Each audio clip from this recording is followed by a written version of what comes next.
Ministers will be keen to shift the focus away from all the internal squabbling and onto policy. Are they going to be successful in being able to do that?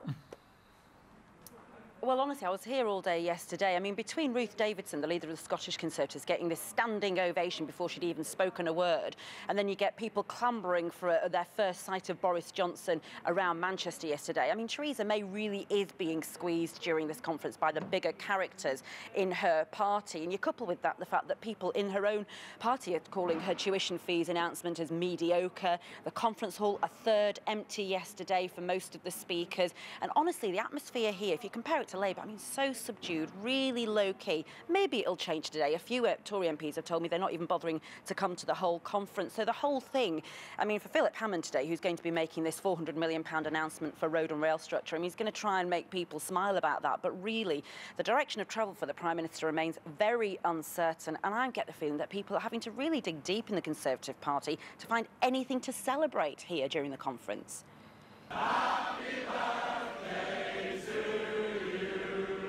Not even her birthday could guarantee Theresa May being the centre of attention at her own party.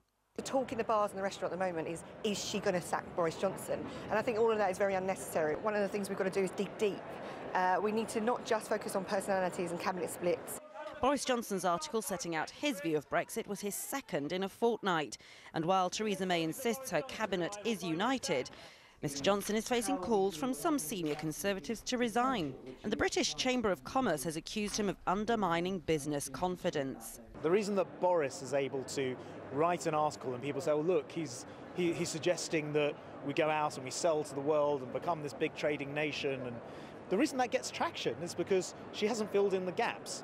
The Chancellor will hope to change the subject today with his speech, announcing more money for rail links in the north.